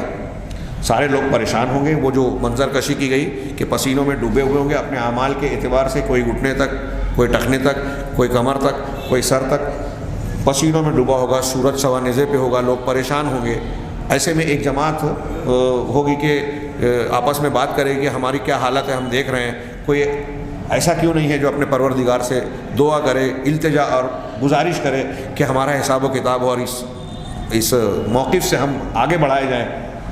تو لوگ کہیں گے کہ کس کے پاس جائیں؟ تو لوگوں کی ایک جماعت اکٹھا ہوگی، حضرت نوح علیہ السلام کے، آدم علیہ السلام کے پاس پہلے جائے گی، ان کی تعریف کرے کہ آپ ابو البشر ہیں، آپ ایسے ہیں، اللہ نے آپ کو اپنے ہاتھوں سے بنایا، آپ سفارش کیجئے۔ وہ اپنی غلطی یاد کریں گے اور کہیں گے نفسی نفسی نفسی نفسی، اپنے آپ کے لیے کہ میرا نفس، ہاں میری جان، مجھ سے غلطی ہوئی ہے، اور میرا رب پروردگار آج ایسا غضبناک ہوا، ان ربی قد غضب اليوم غضبا لم یغضب قبلہ مثلہ ولن یغضب بعدہ مثلہ، میرا پروردگار آج ایسا غضبناک ہے کہ نہ اس سے پہلے اتنا ناراض ہوا، غصہ ہوا ہے، نہ اس کے بعد ہوگا کبھی۔ جاؤ نوح کے پاس، وہ پہلے رسول ہیں، وہاں جائیں گے، ان کی خصوصیات کا ذکر کریں گے، وہ بھی ایسے ہی جواب دیں گے۔ پھر اس کے بعد حضرت ابراہیم کے پاس بھیجیں گے، حضرت ابراہیم حضرت موسیٰ کے پاس، حضرت موسیٰ علیہ السلام حضرت عیسیٰ کے پاس، حضرت عیسیٰ علیہ السلام اللہ کے نبی صلی اللہ علیہ وسلم کے پاس بھیجیں گے۔ میں تفصیل سے قطع نظر جیسے انہوں نے بیان کیا ویسے ہی کر رہا ہوں مختصر۔ تو حضرت عیسیٰ علیہ السلام کے بعد جب اللہ کے رسول صلی اللہ علیہ وسلم کے پاس یہ جماعت آئے گی تو آپ کہیں گے کہ انا لہو، میں یہ کام، انا لہا، میں اس کے لیے ہوں، یعنی میں یہ کام کروں گا۔ فیخر ساجدا، آپ سجدہ ریز ہو جائیں گے، سجدے میں گر پڑیں گے۔ ہاں، اور حدیثوں میں ہے، یہاں وہ بیان نہیں کیا کہ آپ سجدے کی حالت میں ایسی اللہ تعالیٰ کی ستائش اور حمد و ثنا بیان کریں گے جو آپ نے کہا کہ آج میں نہیں کر سکتا، اس وقت اللہ مجھے وہ بات الہام کرے گا، توفیق دے گا۔ ہاں، تب کہا جائے گا یا محمد ارفع راسک، اے محمد اپنا سر اٹھائیے، سل تعطیٰ، مانگیے آپ کو دیا جائے گا، اشفع تشفع، سفارش کیجیے آپ کی سفارش قبول کی جائے گی۔ یہاں آپ جو سفارش کریں گے وہ دنیا کے تمام انسانوں کے لیے، پچھلی انبیاء اور ان کے قوموں کے لیے بھی یہ کریں گے کہ ان کا حساب و کتاب لیا جائے۔ یہ شفاعت عظمیٰ ہے، سب سے بڑی اور سب سے پہلی شفاعت۔ یہ آپ کو صرف آپ کو اکیلے کو اجازت ملے گی، یہ کوئی ایسی بات نہیں ہے کہ اللہ کے رسول جو چاہیں منوا لیں گے، جیسا کہ ہمارے یہاں بعض علماء اور گمراہ لوگ اہل بدعت بیان کرتے ہیں کہ رسول اللہ صلی اللہ علیہ وسلم کا دامن پکڑ کے مچل جائیں گے، آپ سے ضد کر لیں گے، اللہ ہم سے ناراض ہے، اور اللہ رسول کہیں گے یا وہ بزرگ کہیں گے کہ نہیں تو ناراض ہے لیکن ہمارا ماننے والا ہے تو اس کو معاف کر دے، اللہ ماننے پر مجبور ہو جائے گا۔ سفارش کا معاملہ ایسا نہیں ہے۔ سفارش کے بارے میں دو بات دماغ میں رکھنی چاہیے، وہ شفاعت کی الگ بحث ہے، دو بات دماغ میں رکھنی چاہیے۔ ایک تو یہ کہ سفارش اللہ کی اجازت کے بغیر نہیں ہوگی، جس کو اجازت دے گا وہی سفارش کرے گا۔ اور دوسرا یہ کہ جس کے لیے اجازت دے گا، آپ سفارش کرو، جس سے کہے گا وہ کرے گا، اور فلاں کے لیے کرو، اسی کے لیے کرے گا۔ حضرت ابراہیم کو اجازت نہیں ہوگی کہ آزر کے لیے کرے، اللہ کے رسول کو اجازت نہیں ہوگی کہ اپنے والدین یا اپنے چچا ابو لہب کے لیے یا مشرکین کے لیے کرے، کتنا بھی قریبی رشتہ دار ہو۔ بہت اچھی طرح دماغ میں بٹھا لیں، اگر شرک ہے تو اس کے لیے معافی کی اجازت، سفارش کرنے کی اجازت پیغمبروں کو بھی نہیں ہوگی، چاہے باپ کیوں نہ ہو۔ کتنی بڑی اور عظیم بات ہے، اس ایک بات سے رونگٹے کھڑے ہو جانے چاہیے۔ شرک کرنے سے ڈرنے کی کوشش کرنی چاہیے، شرک سے ڈر پیدا ہونا چاہیے کہ اگر شرک کر کے مرتا ہے آدمی خرافات کر کے، تو اللہ کے نبی صلی اللہ علیہ وسلم کی، اور یہ مسلم شریف کی حدیث میں صاف ہے کہ میری سفارش انشاءاللہ، آخری جملہ ہے حدیث کا، ہر اس شخص کو میری امت کے ملے گی جس نے اللہ کے ساتھ شرک نہ کیا۔ صحیح مسلم کی حدیث کا ایک ٹکڑا ہے۔ تو اللہ کے نبی صلی اللہ علیہ وسلم کو اجازت ملے گی، اور جن کے بارے میں یا جن کو بھی اجازت ملے، جن کے بارے میں اجازت ملے گی انہی کے بارے میں کہیں گے، اور ان کے لیے جو حد مقرر ہوگی اس سے آگے وہ کوئی بات نہیں کہہ سکتے۔ فَيَحِدُّ لِحَدًّا، پورا حدیث میں الفاظ ہے، پڑھ لیجئے بخاری مسلم کی اور دوسری حدیث کی کتابوں میں۔ تو یہ جو آپ کو اجازت ملے گی کہ ٹھیک ہے آپ سفارش کیجئے، تو آپ مقام محمود میں کھڑے ہو کر لوگوں کے لیے سفارش رہیں گے، تو آپ کو جو سفارش کی اجازت ملے گی اور آپ سفارش کریں گے، یہ آپ کو مقام محمود، یہ جو سجدے میں گریں گے یہ مقام محمود ہے۔ پوری دنیا کے انسانوں اور جنوں کے مقابلے میں آپ کو یہ خصوصیت دی جائے گی۔ یہ آپ کے اعلیٰ مقام کی ایک بہت بڑی دلیل ہے کہ آپ کے لیے یہ مقام خاص ہے، کسی اور نبی کو یہ درجہ، یہ مقام اللہ نے متعین نہیں کیا، نہیں دیا۔ یہ دوسری خصوصیت تھی۔ تیسری خصوصیت جو ہے وہ ہم لوگ بار بار سنتے رہتے ہیں کہ نبی کریم صلی اللہ علیہ وسلم کی ایک خصوصیت یہ ہے کہ آپ کو دنیا کے تمام جنوں اور تمام انسانوں کی طرف رسول بنا کر بھیجا گیا۔ اس سے پہلے جو انبیاء آتے تھے وہ اپنی اپنی علاقے اور قوم کے لیے آتے تھے اور خاص مدت کے لیے آتے تھے، وہ مدت گزر گئی، ان کی نبوت کا دور ختم ہو گئی، یا ان کی قوم ختم ہو گئی، ان کی نبوت ختم ہو گئی۔ نبی کریم صلی اللہ علیہ وسلم کی قوم کسی ایک علاقے میں نہیں، پوری دنیا میں۔ ایک بات، اب دنیا کا کوئی بھی مذہب کا آج ماننے والا ہو اللہ کے رسول صلی اللہ علیہ وسلم کے آنے کے بعد، آسٹریلیا میں، امریکہ میں، ایشیا کے کسی دیہات میں، کسی بھی علاقے اور جنگل میں رہنے والا انسان ہو، وہ امت محمدیہ کا حصہ ہے۔ دو حصہ ہے، ایک وہ جو ایمان لاتے ہیں ان کو امت اجابت کہتے ہیں، اور ایک وہ جو ایمان نہیں لائے ان کو امت دعوت کہتے ہیں۔ یعنی جو مسلمان ہو چکے ہیں انہوں نے قبول کر لیا، اجابت مانے قبول کرنا، اور جو نہیں ہوئے ہیں مسلمان، یہودی، نصرانی، ہندو، بدھسٹ، جین، فلاں جو بھی ہے، وہ امت دعوت ہے۔ یعنی وہ اللہ کے نبی کی امت تو ہیں، آپ کی نبوت کے پیریڈ میں تو ہیں، لیکن قبول نہیں کیا ہے ایمان کو اور حق کو، تو ان کو دعوت دی جائے گی۔ تو آپ کی یہ خصوصیت ہے کہ آپ کو تمام جنوں اور تمام انسانوں کے لیے بھیجا گیا، اور قیامت تک کے لیے آپ کی زمانے کو ختم نہیں ہے۔ اب قیامت آئے گی تبھی آپ کی نبوت کا دور، یعنی مطلب رہتی دنیا تک رہے گا مطلب۔ تو یہ آپ کی خصوصیت، کسی اور نبی کو یہ خصوصیت نہیں ملی۔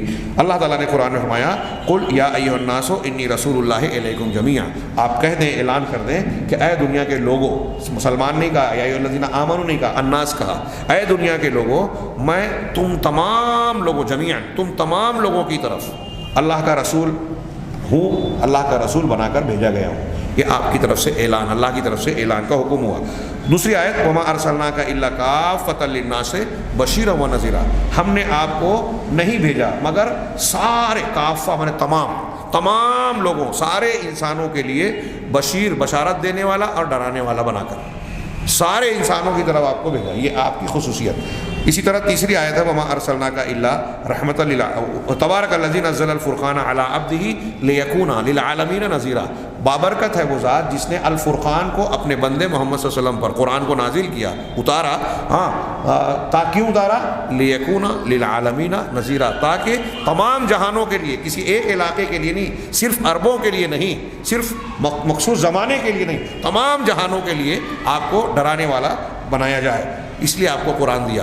اس لیے تیسری آیت، چوتھی آیت وما ارسلناک الا رحمۃ للعالمین، ہم نے آپ کو وہ تمام جہانوں کے لیے رحمت بنا کر بھیجا۔ وہ اور قرآن کی یہ آخری آیت انہوں نے جو پیش کی ہے وہ کہ وَإِذْ صَرَفْنَا إِلَيْكَ نَفَرًا مِنَ الْجِنِّ، جینوں کی طرف بھی آپ کو نبی بنا کر بھیجا گیا، یہ اس آیت سے ثابت کرنا چاہتے ہیں۔ اور بھی قرآن کی آیتیں ہیں اس کے آگے پیچھے کی، اور یہ جو ہے جو یہاں پڑھا سورہ احقاف کی ہے، سورہ جن میں بھی کچھ آیتیں ہیں جس یہ ثابت ہوتا ہے۔ آپ سے کہا گیا وَإِذْ صَرَفْنَا إِلَيْكَ نَفَرًا مِنَ الْجِنِّ، آپ اے محمد اس وقت کو یاد کیجئے جب جنوں کی ایک جماعت کو ہم نے آپ کی طرف پہنچایا، یستمعون القرآن، جو قرآن کو آپ سے سن رہے تھے۔ بخاری کی روایت ہے، حضرت ابن عباس کہتے ہیں کہ اللہ کے رسول ہم دعوت کے لیے مکہ کے دور میں سوق اوقاس کی طرف جا رہے تھے، آپ کے ساتھ چند صحابہ کرام تھے۔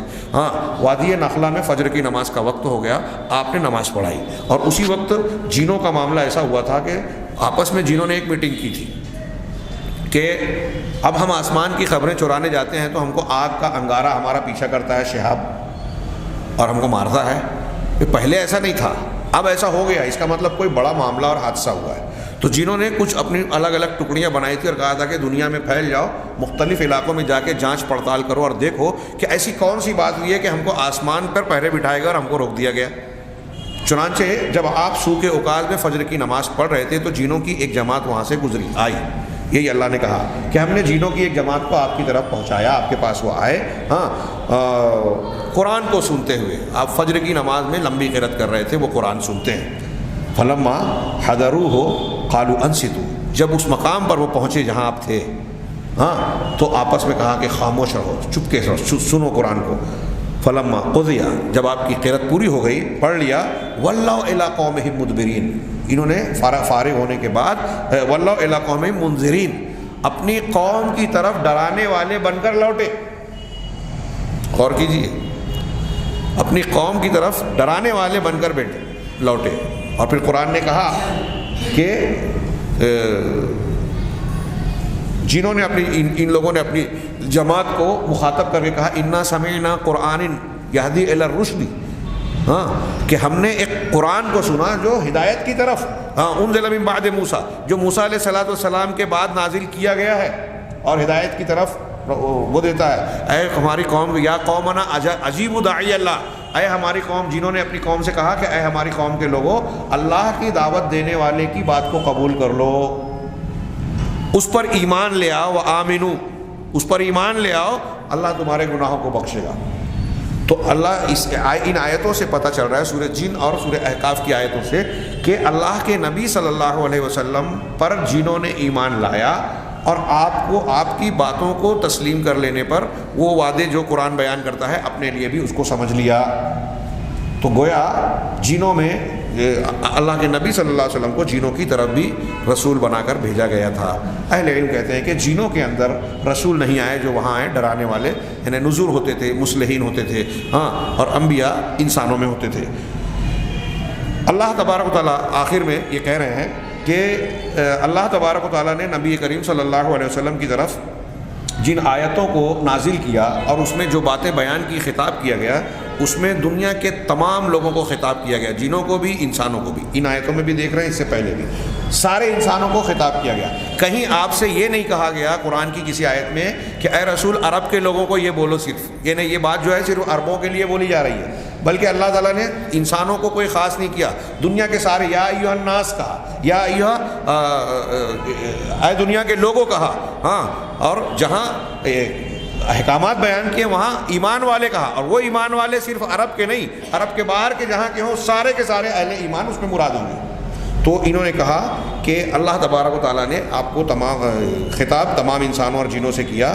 اگر آپ اس سے یہ پتہ چلتا ہے کہ آپ کی رسالت تمام ثقلین کے لیے، جنوں اور انس دونوں کے لیے عام تھی، سب کو خطاب کیا، سارے علاقوں کے لوگوں کو خطاب کیا. اگرچہ یہاں ایک بات دماغ میں آتی ہے کہ کچھ آیتیں قرآن کی ایسی ہیں جو مخصوص واقعات کے سلسلے میں نازل ہوئی. کسی نے چوری کی، اللہ نے قرآن کی آیت اتاری کہ چور کا ہاتھ کاٹنا چاہیے مثال کے طور پہ. تو اب کوئی یہ بولے کہ یہ اسی کے لیے آئی تھی، ایسا نہیں ہے، کوئی نہیں مانتا. اب دنیا میں جو بھی چور ہے صرف سعودی عرب میں چوری کیا تو اس کے لیے نہیں، سری لنکا، ہندوستان، برما، امریکہ کے اور فلاں کے کسی ملک میں، تو اللہ تبارک و تعالیٰ کی شریعت وہاں کے لیے بھی یہی ہے کہ چور کا ہاتھ کاٹا جائے. اب وہاں نافذ نہ ہو، حکومت دوسری ہو، الگ بات ہے. یعنی یہ میں کہنا چاہتا ہوں کہ یہ احکامات جو اللہ تبارک و تعالیٰ نے نازل کیے، اگرچہ خاص واقعات کے ضمن میں نازل ہوئی، جس کو شان نزول کہتے ہیں، کچھ آیتوں اور صورتوں کا شان نزول خاص ہو، لیکن اس کا حکم، اس کا مضمون جو ہے، اس کی جو باتیں بیان کی گئی ہے کہ اس معاملے پر ایسا کرنا چاہیے، وہ پوری دنیا کے انسانوں کے لیے ہے. کوئی ایک شخص کے لیے اگر شان نزول کسی خاص آدمی کے سلسلے میں قرآن کی آیت نازل ہوئی ہے تو وہ صرف اس کے لیے خاص نہیں ہے. اب حضرت عائشہ صدیقہ رضی اللہ تعالیٰ عنہ کے سلسلے میں آپ پر عفق کا الزام لگا، اس سلسلے میں جو قرآن کی آیتیں نازل ہوئی اور احکامات بیان کیے گئے تو وہ صرف حضرت عائشہ کے لیے نہیں ہے. نبی کریم صلی اللہ علیہ وسلم پر جادو کیا گیا، موعظتین اتری اور آپ نے پڑھا، آپ کو علاج ہوا، تو صرف رسول اللہ صلی اللہ علیہ وسلم کے لیے نہیں ہے کہ آپ ہی کے لیے علاج ہے. بعد میں بھی کوئی جادو کا علاج کرنے کے لیے وہ پڑھتا ہے تو انشاءاللہ اس کے لیے وہی اثر کرے گی. تو یہ ایک دلیل بھی نہیں ملی کہ خطاب پورے دنیا کے انسانوں سے ہے، جنوں سے ہے.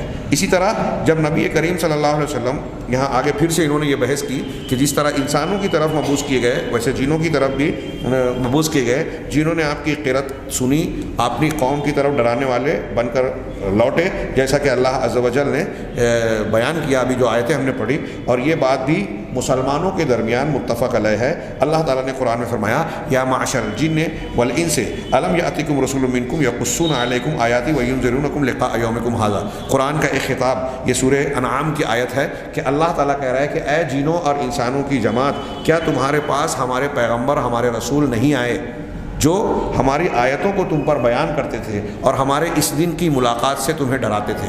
اس آیت میں آپ دیکھ رہے ہیں کہ اللہ تعالیٰ نے یا معاشر الجن والانس، انسانوں اور جنوں دونوں کو خطاب کیا.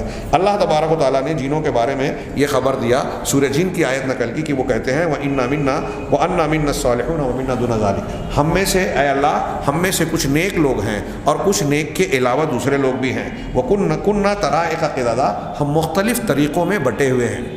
اس سے پتہ چلا کہ جنوں میں جیسے انسانوں میں مسلمان ہیں، کافر ہیں، مشرک ہیں، منافق ہیں، بدعتی ہیں، اہل سنت ہیں، ایسے جنوں میں بھی مسلمان ہیں، کافر ہیں، سنی ہیں، غیر سنی ہیں، دوسرے مسلک کو اور مذہب کے ماننے والے ہیں. کنّا طرائق قددا، ہم مختلف طریقوں میں، مسلکوں میں، مذہبوں میں بٹے ہوئے ہیں.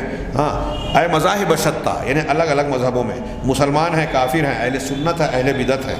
اور انہوں نے کہا، قرآن ہی کی آیت، وہی سورہ جن کی آیت ہے وَأَنَّا مِنَّا الْمُسْلِمُونَ وَمِنَّا الْقَاسِطُونَ، کہ ہم میں سے کچھ مسلمان ہیں، فرما بردار ہیں، مسلم ہیں، فرما بردار ہیں، کچھ مسلمان ہیں اور کچھ قاسط. یہاں قسط کے معنی انصاف بھی ہوتا ہے اور ظلم بھی. تو کچھ ایسے ہیں جو انصاف نہیں کرنے والے، بے انصاف، ظلم کرنے والے. والقاسط الجائر، قاسط کا معنی انہوں نے بتایا کہ ظالم ہیں. ہاں، آگے چوتھی خصوصیت بیان کی کہ اللہ کے رسول صلی اللہ علیہ وسلم کی خصوصیات میں سے ایک خصوصیت ہے کہ آپ کو قرآن عظیم دیا گیا، ایسی کتاب جو آپ سے پہلے کسی نبی کو اتنی جامع، معنی اور ایسی کتاب نہیں عطا کی گئی. اس سے متعلق جو ہے کئی باتیں گزری کہ قرآن کو اللہ تبارک و تعالیٰ نے خود دلیل بھی بنایا.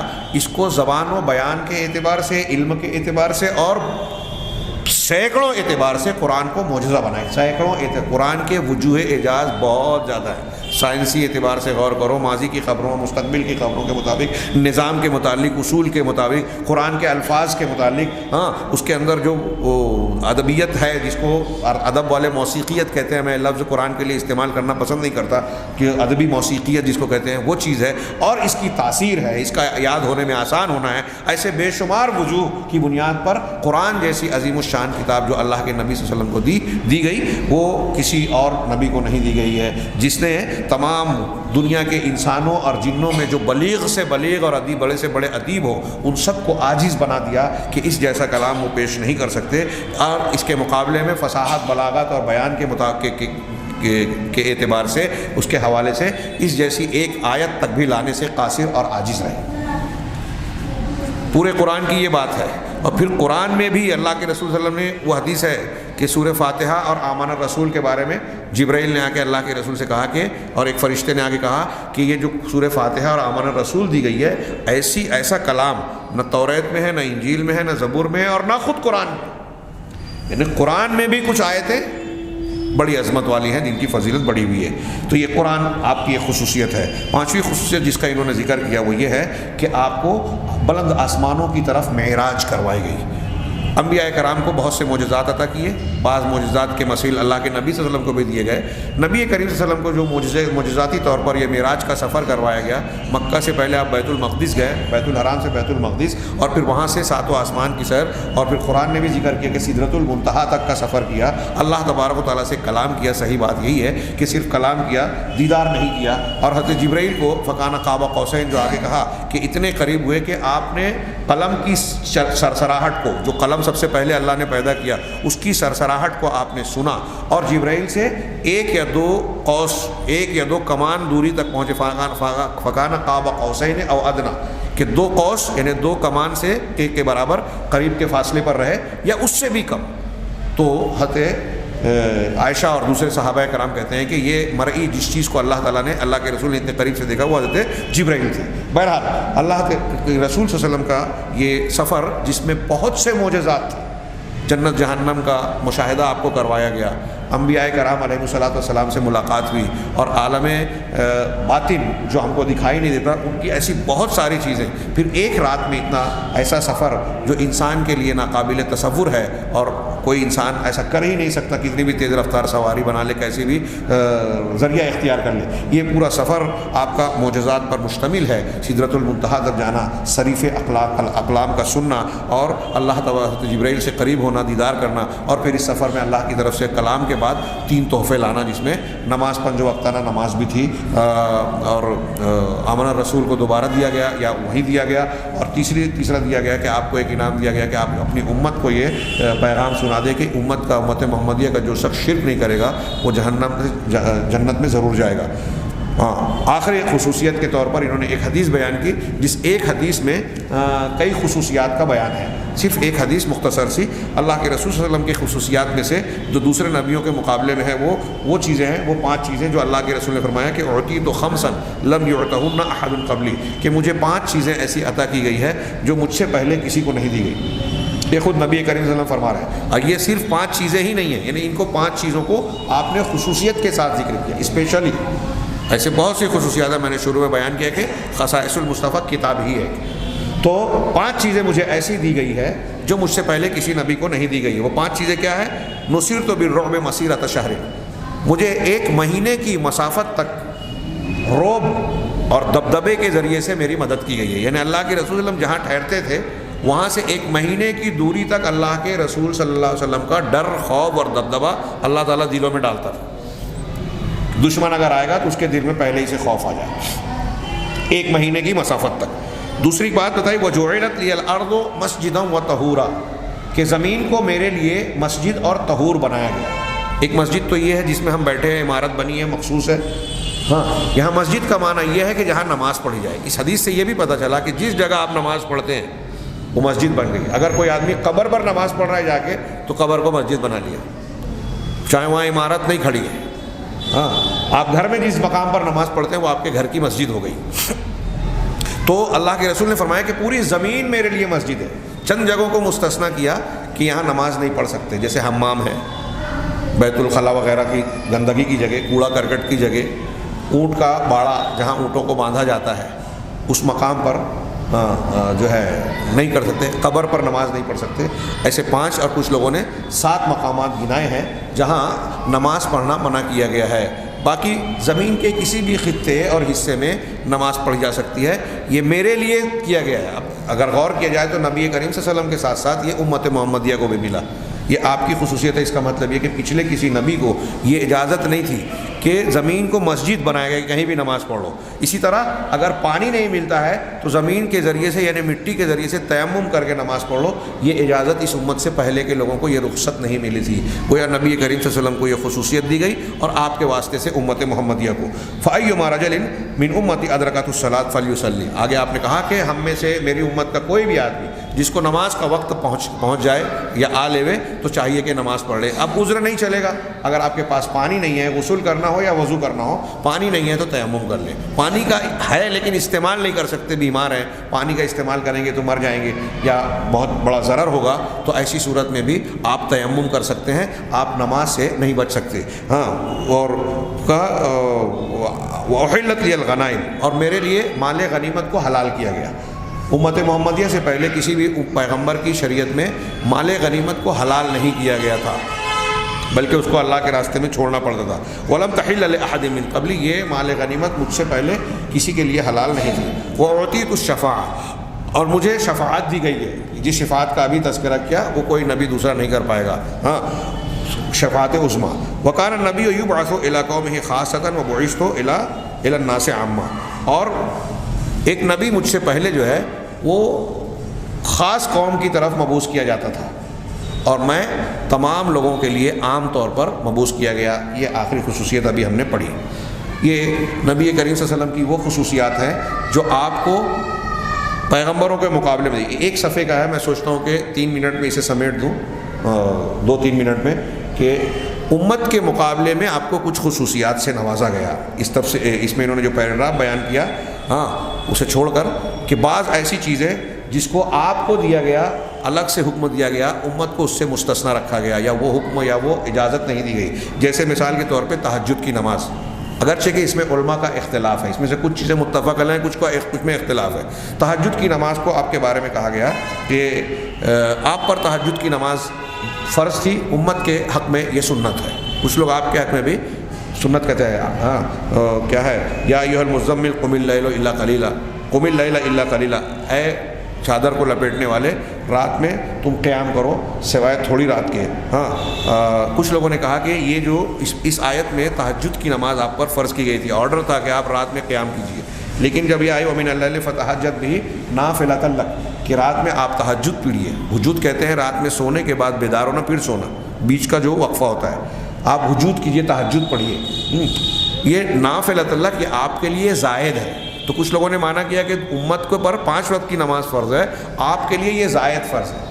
کچھ لوگ نے کہا کہ نہیں, یہ نفل بمانا نفل ہے, کہ فرض نمازوں کے علاوہ یہ نماز ہے. اور پھر آپ کا ایک معمول تھا کہ آپ جو بھی عمل سنت کا بھی کرتے تھے تو آپ ہمیشہ کرتے تھے.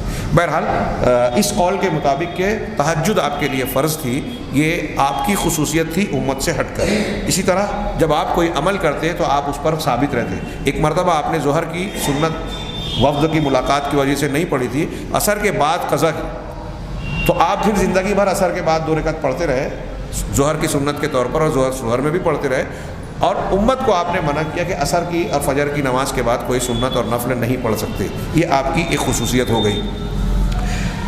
اسی طرح زکوٰۃ کا حرام ہونا, امت کا ہر وہ شخص زکوٰۃ کا مستحق ہو سکتا ہے جو مسکین, یتیم وغیرہ مصارف زکوٰۃ کے اس میں داخل ہو جائے, لیکن محمد صلی اللہ علیہ وسلم اور آل محمد کے لیے زکوٰۃ کا لینا یا اس کا استعمال کرنا ناجائز اور ممنوع قرار پایا. اس کی حکمتیں علتیں اپنی جگہ پر. اسی طرح آپ کے لیے صوم وصال کی اجازت اور حکم تھا, امت کو اس سے منع کیا گیا. صوم وصال بغیر افطاری اور سحری کیے ہوئے روزے رکھنا.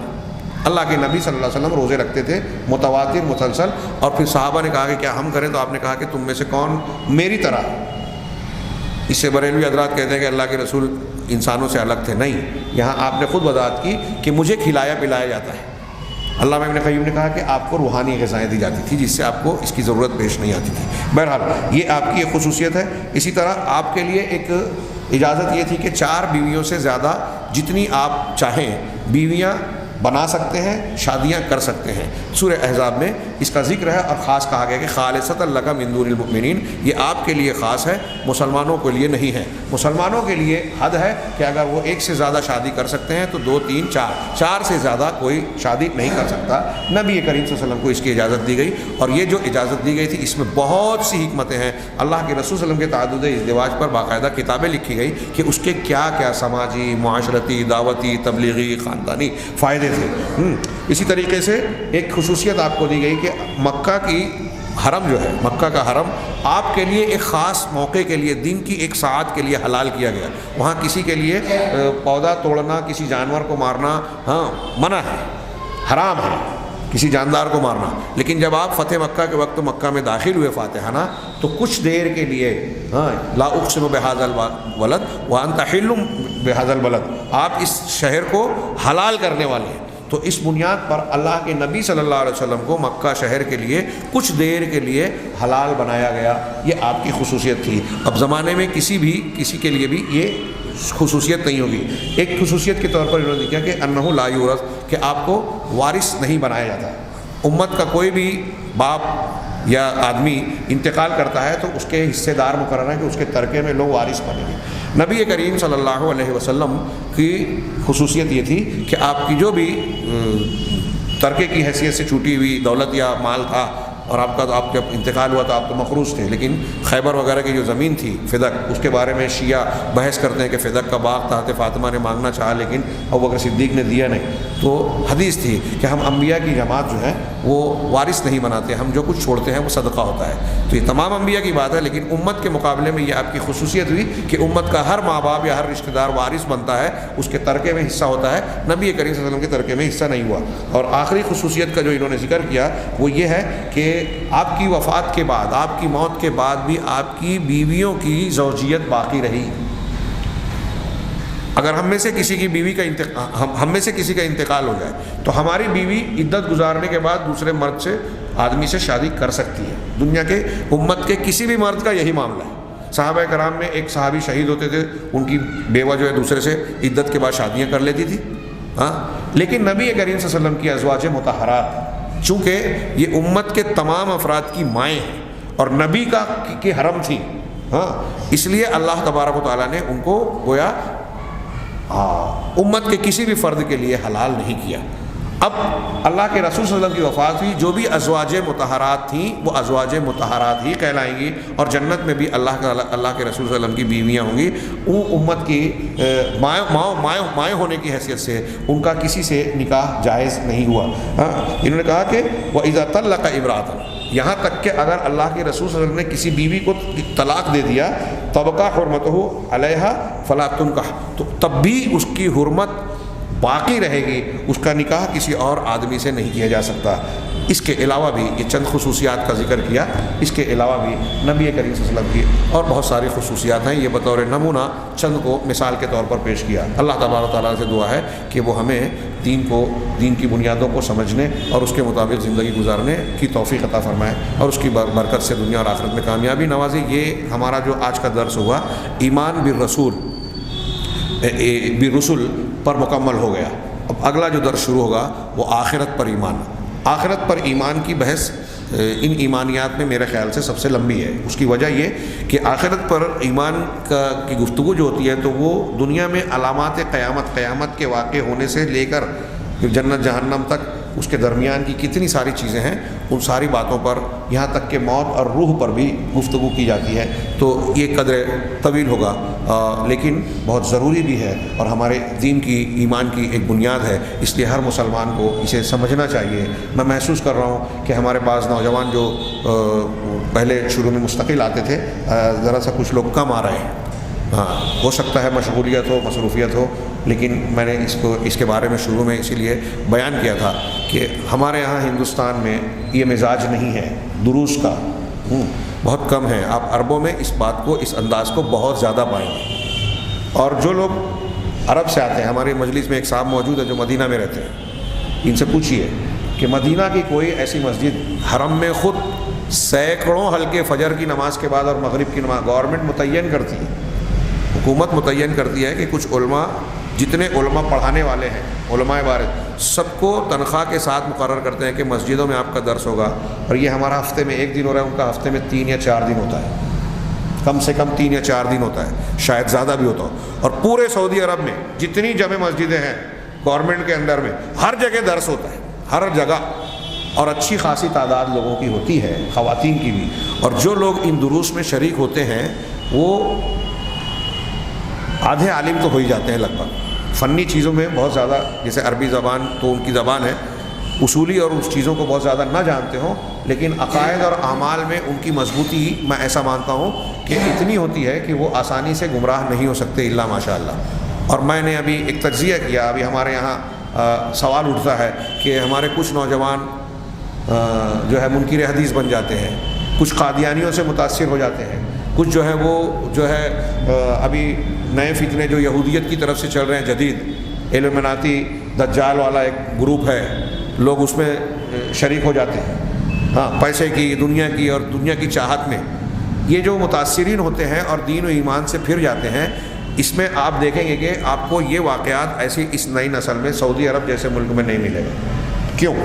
اس لیے کہ سعودی عرب میں علماء اور علماء کی مجلسوں سے عام طور سے آپ کو شاید ہی کوئی آدمی ملے جو جڑا نہ ہو، اور جو علماء سے جڑا ہے، قرآن حدیث کو سنتا سمجھتا اور دین کی بنیادوں کو جانتا رہتا ہے، اس پر باطل کا اثر ہو جائے، یہ بہت آسان بات نہیں ہے، بہت مشکل کام۔ ہمارے یہاں یہ جو لوگ متاثر ہوتے ہیں نا، قادیانیت، انکار حدیث اور فلاں اور فلاں، یہ تربیت کی کمی ہے، دین کی جہالت ہے، علماء سے دوری کا نتیجہ ہے۔ یہ میں صرف نہیں کہہ رہا ہوں، یہ آپ تجربہ کیجئے اور غور کیجئے کہ جو لوگ گمراہیوں کا، بے راہ روی کا شکار ہوتے ہیں، عام طور سے وہ علماء سے، قرآن و حدیث کی صحیح تعلیمات سے دور ہے۔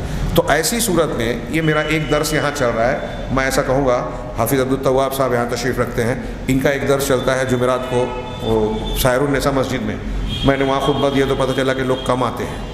ہاں، یہ لوگوں کی بے ذوقی کی بات ہے اور کم علمی کی، کہ جو چیز ان کے لیے مفید اور اہم ہے، ہاں، اس کو وہ اس کی اہمیت کو نہیں سمجھتے۔ ایسے اور بھی دروس چل رہے ہیں، میں اسی درس میں یہ نہیں کہتا ہوں، قرآن اور حدیث کے جو دروس چلتے ہیں نا، یہ چھوٹی موٹی نعمت مت سمجھیے۔ آپ ان سماجوں میں جائیے جو بڑے بڑے شہر ہیں نا، ہمارے یہاں غیر مسلموں کی کثرت ہے اور مسلمان کم ہیں، ہاں، وہ ترستے ہیں کہ ہم کو علماء کی مجلس ملے، ہمارے بچوں کو ہم وہاں بھیجیں، دور دراز سے کسی کو بلا کے پیسہ بڑی بڑی رقم دے کے ٹیوشن دلواتے ہیں۔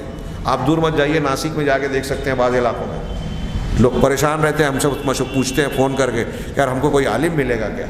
ہمارے بچے جو ہے دینی ماحول سے دور ہیں، قرآن حدیث جانتے نہیں ہیں، اردو سے واقف نہیں، کوئی آ کے گھر پہ اردو پڑھائے، جو بولے گا ہم دیں گے پیسہ، وہ پیسہ خرچ کر کے دینے کے لیے تیار ہے۔ یہاں ہمارا مسجد میں درس ہو رہا ہے، جمعیت اور افراد جمعیت انتظام کرتے ہیں، اور ہمارے یہاں اس کی اہمیت نہیں ہے۔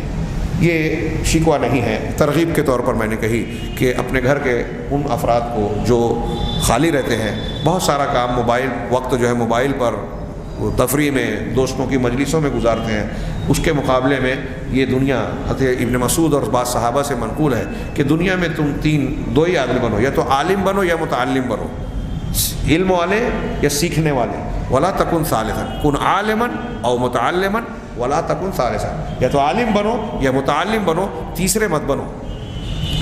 لیکن ہمارے ہاں اس کا ذوق اس امت کے اندر اب کم اور انتہائی کم نظر آتا ہے، جس نے قوموں کو علم کا راستہ بتایا تھا۔ اللہ تبارک و تعالیٰ سے دعا ہے کہ ہمیں خیر کی توفیق عطا فرمائے۔ وآخر دعوانا الحمد للہ رب العالمین۔